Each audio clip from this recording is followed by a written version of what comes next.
Guatemala's electoral body has made official the electoral terms of the Semilla Movement's ballot, which had been suspended by the Citizens Registry.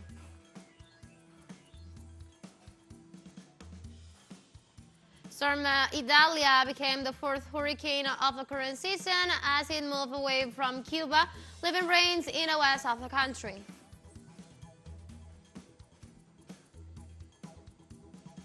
In Pakistan, former Prime Minister Imran Khan's prison sentence for a corruption conviction was suspended.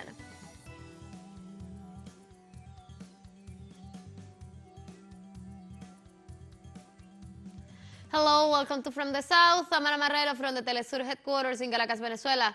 We begin with the news. Stay with us.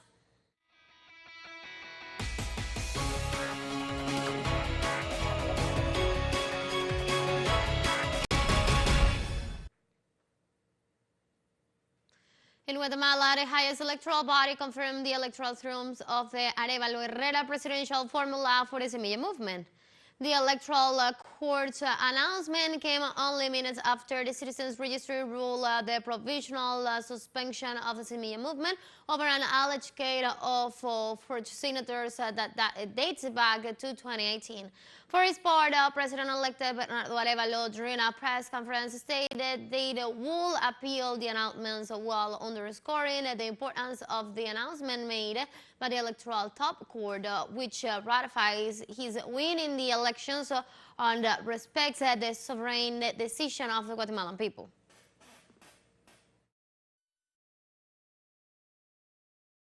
The results of the second round of elections confirm the resounding and sovereign decision of the people of Guatemala, who have entrusted Karin Herrera and me, Bernardo Arevalo, with the leadership of the country.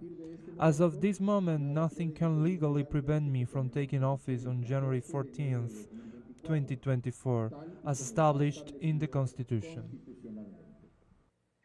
On Monday, Ecuador's National Electoral Council has decided to reform the regulations and authorize in-person voting. The electoral body reforms the regulations of the extraordinary presidential and legislative elections in view of the October 15th runoff. In this way, the Ecuadorians living abroad will vote in person both in the second round of the presidential and legislative elections.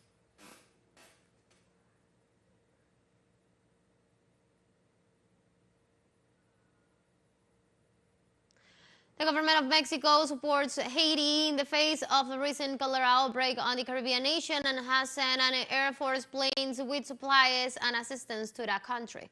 The Mexican delegation was received in Port-au-Prince, the capital of Haiti, by the Minister of Foreign Affairs and Worshiping Victor General and the Mexican Ambassador Daniel Cámara Avalos. The mission will deliver 2.25 thousand kilos of calcium hypochlorite, enough to make drinkable 867,780,000 liters of waters.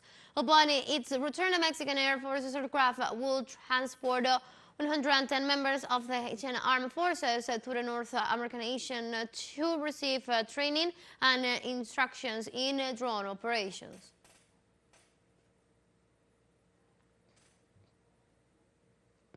Colombian cargo transporters will leave their demonstrations and temporarily suspend calls for future protests after a dialogue with a representative of the National Executive Branch. The Vice Minister of Transport, Eduardo Enriquez, and Head of the Transport and Transit Portfolio, Alejandro Zambrano, met with 5 representatives of the Cargo Transport Union and defined a roadmap. The Vice Minister reported that the sector's requests were heard and agreements were reached on several of the problems faced by the sector.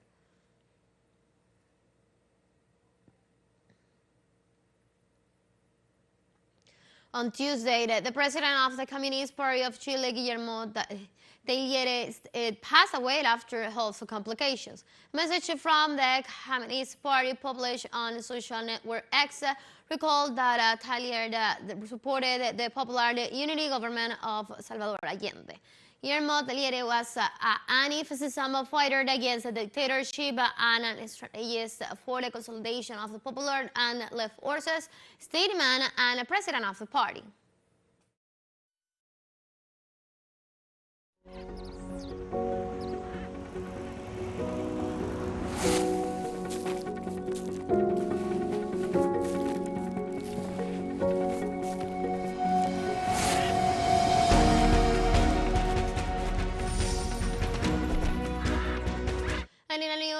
out of Venezuela on the Move, or the colleagues Adriana Sibori and Jesus Romero takes us to another remote spot in the Venezuela geography, El Jarillo in Miranda State. There in this lobe of the mountains, local farmers look for new sustainable ways to ensure production while honoring their traditions and heritage. This is the Venezuela that resists and also grows. Let's see. The mountainous landscape opens and gives way to the fog. El Jarillo is one of the villages in the area that stands out from the heights, and the climate does not exceed 18 degrees. Jose Adrian was 100% dedicated to flowers, but he was seduced by a new love. I am extremely in love with this type of cultivation. Venezuelan coffee is so incredible that every day you find something different. A new flavor, a new texture, a new body, and the sweetness of this coffee. These are specialty coffee beans. The red beans are sweeter than the yellow ones. He does all the work himself in the fields, where he spends hours collecting, then he cleans the harvest beans to finally roast them. His coffee has won the 8th place in international events, and he sells it to local inhabitants. I will not leave Venezuela even if they take me tied up. The neighbor is someone who won't leave either. We follow his steps to his farm, where he was also a floriculturist. However, due to the difficult economic situation, he was forced to change his line of farming. My grandparents were farmers, and by inheritance my parents were farmers as well. The farm is a family farm. My wife and my daughter help me, but we also have 8 other people who collaborate in the cultivation work. They are looking for excellence, and one of the vegetables they collect is Romanesco broccoli, which is a mix with cauliflower, and the interesting thing is that according to experts, they have perfect geometry, and they have repeated designs in different sizes. These lands are fertile all year long. Here you can grow anything you plant. El Jarillo is a beautiful place with a wonderful climate. This soil is excellent to work with. This family farm has been growing vegetables and fruits for 30 years. Not only outdoors like the typical beaches of the region, but also in the greenhouse where they can control the climate. There you can see strawberries or tomatoes. They have their own irrigation system. The village was founded by Germans about 133 years ago, but is now inhabited by Venezuelans. There are 23 families in the region dedicated to agriculture. Jesus Romero y Adriana Sibori, Miranda, Venezuela. Let's take a very first break, but remember you can now join us on our TikTok account teleSUR English, where you'll be able to see news in different formats, news updates, and more. Stay tuned for more news.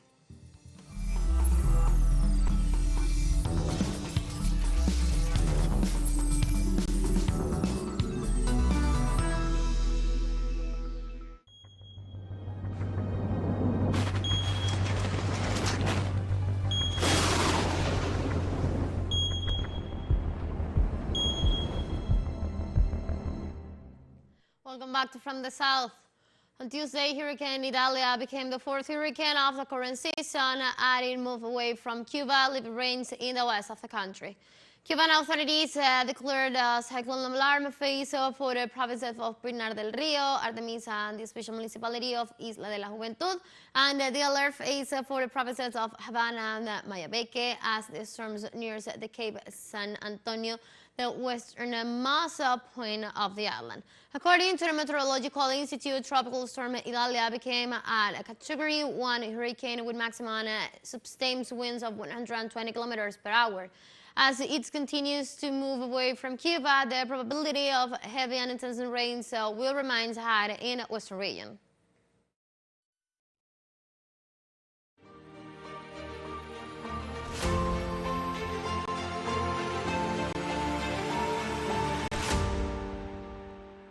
In Ukraine, authorities have confirmed the death of another Colombian mercenary.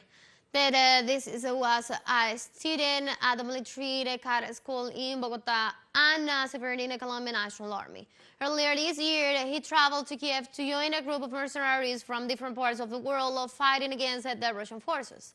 According to the official reporter, Ronald Andres Navarro Lano, 39 years old, lost his life during one of the battles.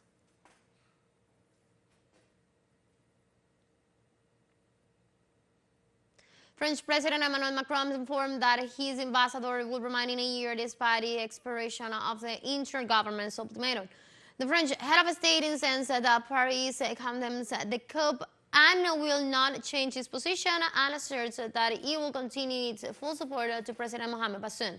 Macron added that the French ambassador did not hit any ultimatums as he considers that the order did not come from legitimate authorities. We have to be clear, coherent, consistent, otherwise, who will listen to us? In which African capitals will they be able to say that we have a policy of partnership with a leader if when something like this happens, we cannot support him? So I think our policy is the right one. It is based on the courage of President Bazoum and the commitment of our diplomats and our ambassador on the ground, who stand firm despite the pressure. French President also reminded that his country does not recognize or support Cuban governments under any circumstances. Our policy is simple. We do not recognize the putschists. We support a president who has not resigned, to whom we remain committed, and we support the diplomatic actions, and if decided, the military actions of ECOWAS, in a partnership approach which is the one I presented last February. Let's take our last break, but before we invite you to visit our YouTube channel at teleSUR English, where you'll be able to watch interviews, top stories, special broadcasts, and more. Hit the subscribe button and active the notification bell to stay up to date on the world's most recent events. For a financial break, don't go away.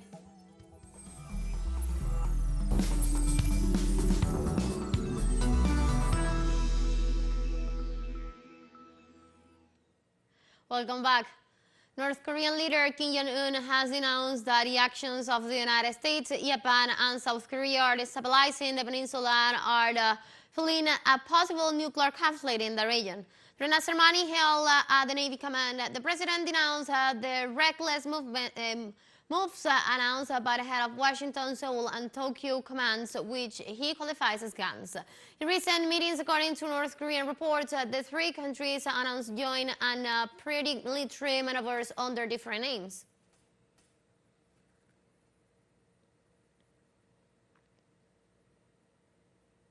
The third China-Africa Peace and Security Forum was held on Tuesday in Beijing, with the participation of at least 50 delegates from member countries of the African Union. Chinese Defense Minister Li Shangfu opened the meeting with a speech in which he called for comprehensive cooperation that contributes to promoting non-confrontational dialogue. This event, which aims to improve communications in the security and defense sectors, seeks to play a positive role in the community building with a shared future in the new era and reiterate China's commitment to African countries and the global and regional interests of peace and stability.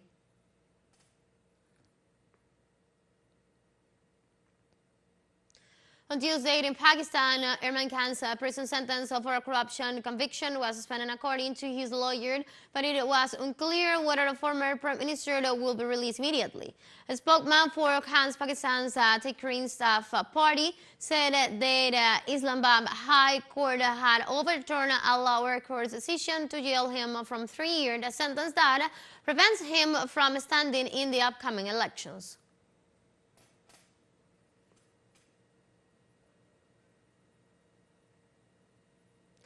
And on Tuesday, the Bahrain seized its largest hunger strike of prisoners on its history.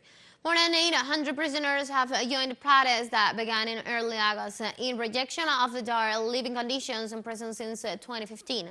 According to the Institute for Rights and Democracy of the country based in the UK, the striking's evenings will be mostly political prisoners who remain in a confinement system of 23 and do not receive medical treatment.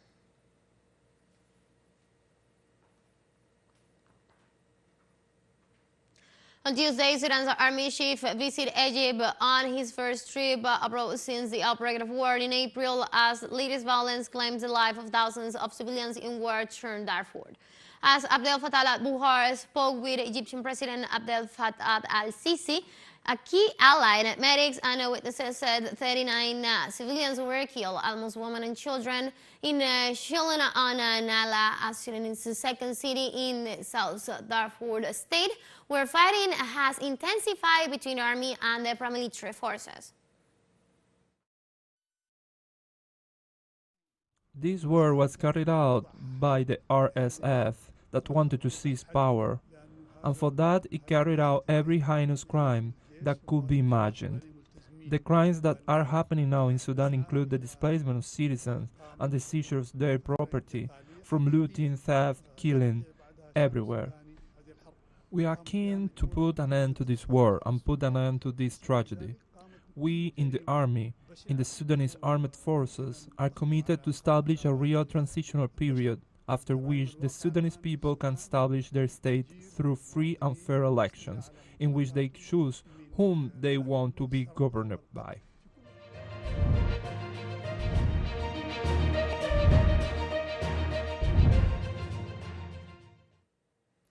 And just days after the Paramount BRICS Summit was held in South Africa, bringing together leaders from the world emerging economies, TV BRICS Kenyatta Homisovra brings us an overview in the aftermath of the Industrial Production Forum.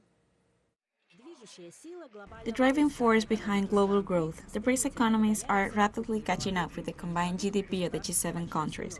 There's more to come. Participants of Industrial Manufacturing Forum announced the alliance's new imminent achievements. The BRICS alliance, with its growing influence in the world, can make a significant contribution to the future of the global sustainable development. The world is now moving towards sustainable so-called green manufacturing. Everyone recognizes the fact that it's necessary to build sustainable value chains that contribute to economic growth. Energy, manufacturing, mining, machine engineering, agriculture. In today's reality, any production has to reckon with its surrounding. Climate change and industrial development are involuntary satellites. Scientists all over the world have been thinking about how to separate them for a long time.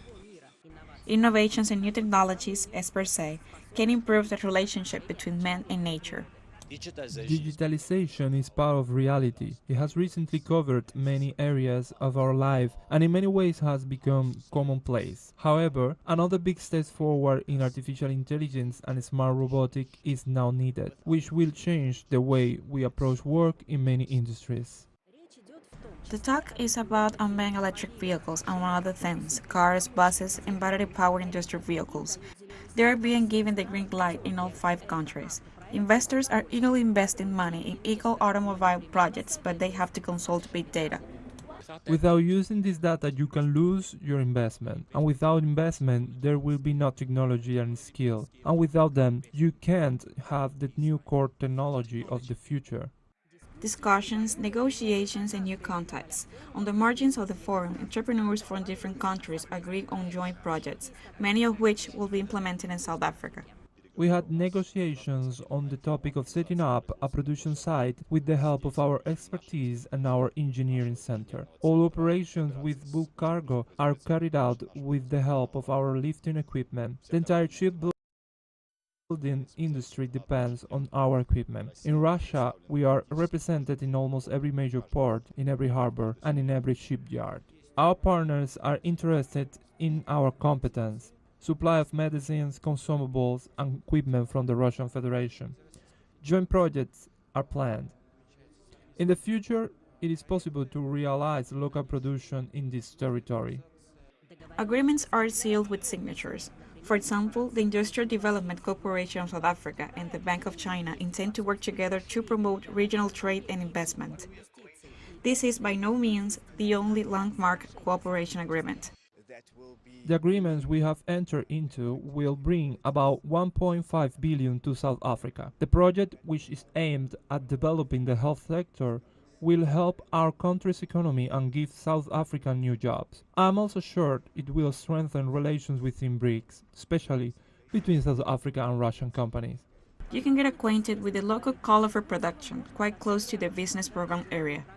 The Peacock, nicknamed Public by the Russian delegation of entrepreneurs, invites you to the large-scale exposition. Production is the foundation of any economy. exhibition showcases almost everything South Africa is rich with, from renewable energy and mining technologies to furniture, food, and colorful authentic clothing. Dresses, blouses, jumpers, accessories, jewelry, cosmetics, and even engraving of ostrich eggs are real art, craftsmanship, and creativity in the most difficult industries.